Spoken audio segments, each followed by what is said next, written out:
todos. Nós estamos aqui nesse segundo vídeo para poder falar sobre grandezas físicas e suas unidades de medidas. As grandezas físicas são importantes porque elas definem padrões para poder químicos, físicos e matemáticos trabalharem as suas ideias e observar as transformações da natureza, e para poder reproduzi-las a gente tem que ter um padrão para essas grandezas físicas. Quais são essas grandezas físicas? Grandezas físicas a gente vai falar de volume, a gente vai falar de massa, a gente vai falar de densidade. Nessa sequência, massa, volume, densidade, embora temperatura, pressão, calor, solubilidade, tudo isso também seja considerado como grandeza física. Nós vamos falar primeiro da grandeza física na sequência de volume, massa, para depois falar de uma propriedade específica de cada material, que é a densidade. Bom, o que a gente tem que lembrar de volume é que volume é o espaço ocupado por um corpo ou objeto. Quer dizer, o espaço ocupado por um corpo ou por um objeto nos remete a tridimensionais, coisas tridimensionais. Quer dizer que tem comprimento, largura e altura. A unidade do Sistema Internacional de Medidas para o volume é o metro cúbico. Então, para a gente poder ter uma comparação entre as transformações de unidade, é o seguinte: quando a gente fala que a gente tem um volume de 1 metro cúbico, a gente tem 1 metro de profundidade, 1 metro de largura e 1 metro de altura. Isso te dá 1 metro cúbico. E se a gente tem água, cabem dentro dessa caixa de 1 metro cúbico 1000 litros. Por que eu especifiquei a substância água? Porque essa grandeza física, o volume, ela sofre variação de outras grandezas físicas, como temperatura e pressão. Para a gente poder determinar o volume de um corpo ou objeto, nós temos que definir bem a temperatura e a pressão na qual esse corpo está submetido. Lembrando que a temperatura e a pressão na qual um corpo ou objeto está submetido é o que vai definir para a gente o seu estado de agregação, se ele está no seu estado sólido, se ele está no seu estado líquido ou se ele está no seu estado de vapor. Então, se a gente estiver falando de uma mesma substância, claro que eu vou dar o exemplo da água, se a gente for pensar na água no seu estado sólido, ela vai ocupar um volume maior do que o volume no estado líquido, menor do que um volume no estado gasoso. Esse comportamento é um comportamento anômalo da água, que a gente vai voltar a falar quando eu for especificar a outra grandeza física chamada de densidade. Mas o volume da água no estado sólido, ele é maior do que o volume no estado líquido. E já no estado de vapor, não só a água como qualquer substância, a tendência é de ocupar todo o volume do recipiente na qual ele está submetido. O volume, ele possui forma do recipiente, porém o seu volume é bem definido. Por exemplo, uma garrafinha de 1 litro, de formato de iogurte, por exemplo, de 1 litro, vai ter o formato daquela garrafa, mas se a gente pegar esse líquido e colocar num balde, não vai deixar de ter 1 litro, só vai ter o formato do balde. Já os objetos, os corpos no estado sólido, eles possuem forma e volume definido, sendo que volume, nesse caso, a gente está falando de capacidade desse sólido ou desse corpo ou objeto. Então, só para fazer um resumo, essa grandeza física, o volume, é o espaço ocupado por um corpo. Ele sofre interferência da temperatura e da pressão. É lógico que essa interferência ela é mais acentuada quando a substância ela está no estado de vapor e no estado líquido. No estado sólido, a temperatura e a pressão não influenciam tanto no volume, mas para a gente falar certinho, o volume de uma determinada substância ou de um determinado corpo ou objeto, ele é bem definido quando a gente também define temperatura e pressão. Se esse objeto estiver no estado sólido, é a capacidade que ele tem, quer dizer, o espaço que ele ocupa, é o seu volume. Então agora a gente vai passar para a próxima grandeza física, que é a massa. O que a gente tem que falar de massa? Bom, massa é uma grandeza física que ela é padronizada segundo um quilograma padrão, que a gente chama. Esse quilograma padrão, que é a foto que está aparecendo lá na nossa página, ele foi formado por 90% de platina com 10% de irídio e foram 80 cópias feitas e espalhadas pelo mundo. Então, esse quilograma padrão, quando a gente diz assim, por exemplo, que minha massa é de 70 quilos, eu estou dizendo que é 70 vezes esse quilograma padrão.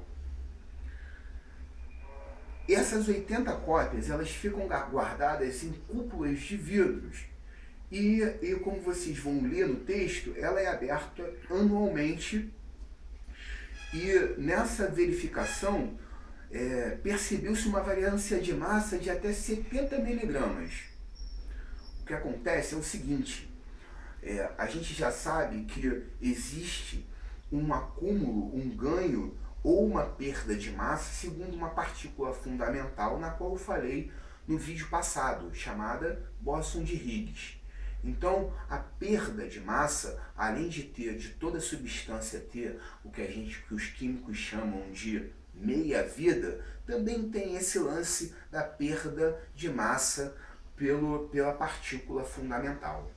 Então, o quilograma padrão não é uma padronização de massa muito adequada atualmente, principalmente porque a gente está numa era da ciência que trabalha com nanotecnologia. Então, são coisas que tem que ter uma precisão muito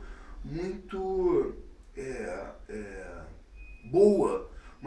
Quer dizer, tem que ser precisão já é boa, mas eu digo assim, tem que ser uma padronização muito eficaz. E esse quilograma padrão está se mostrando ineficaz, porque sofre essa variância de massa. No fim, a gente define massa como quantidade de partículas de um corpo. Massa é comumente confundida com peso. Massa e peso são grandezas diferentes.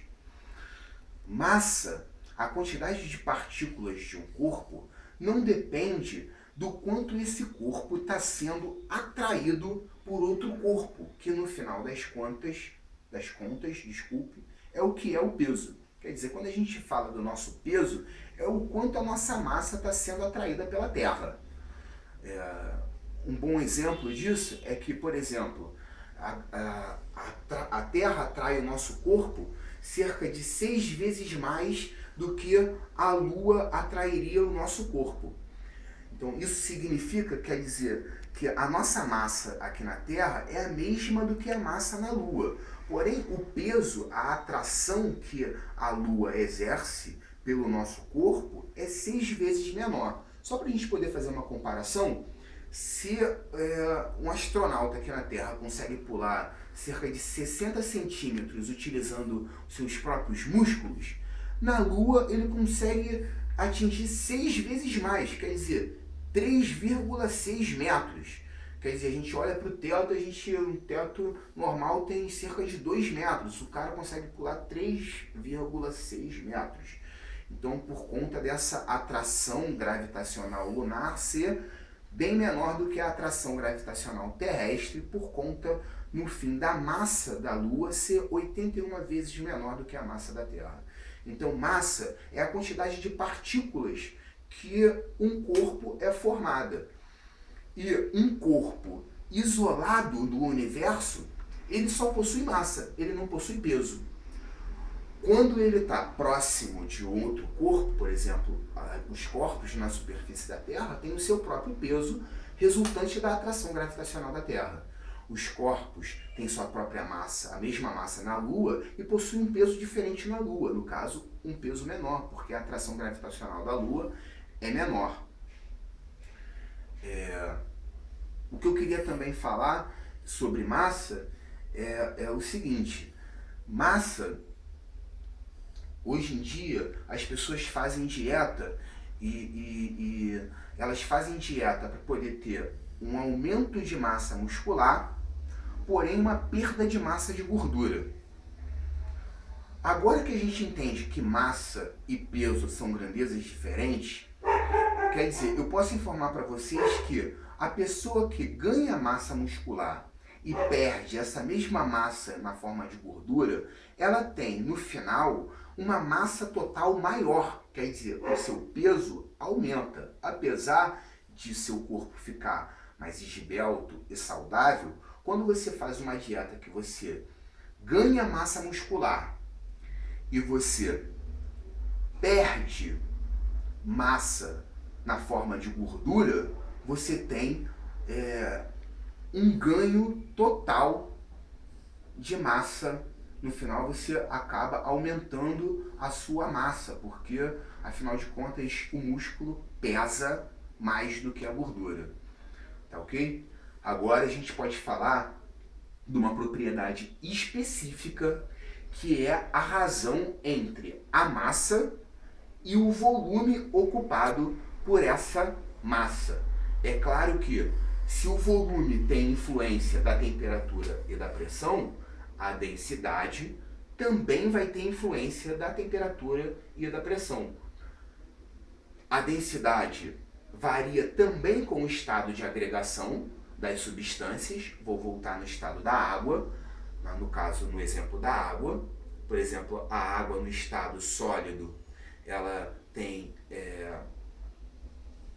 a 0 graus Celsius, pressão de uma atmosfera, ela tem densidade de 0,92.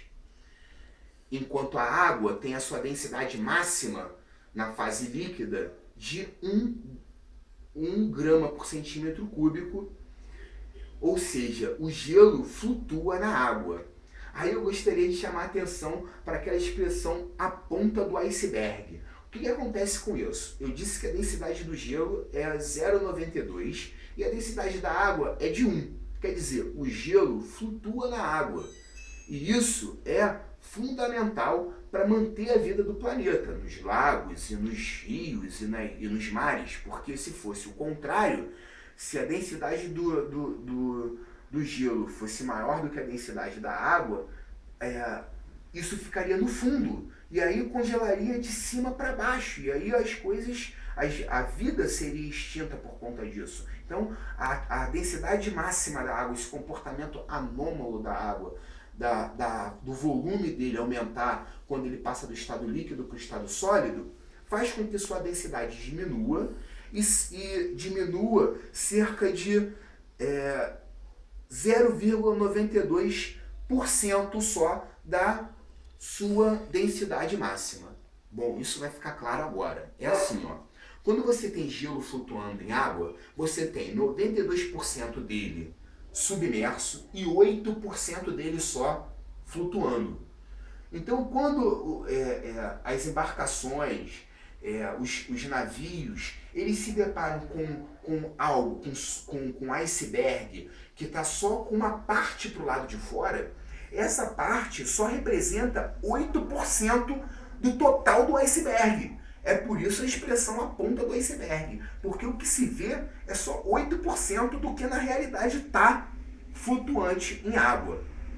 Então, a densidade, que é a relação entre massa e volume, ela é uma propriedade específica de cada material.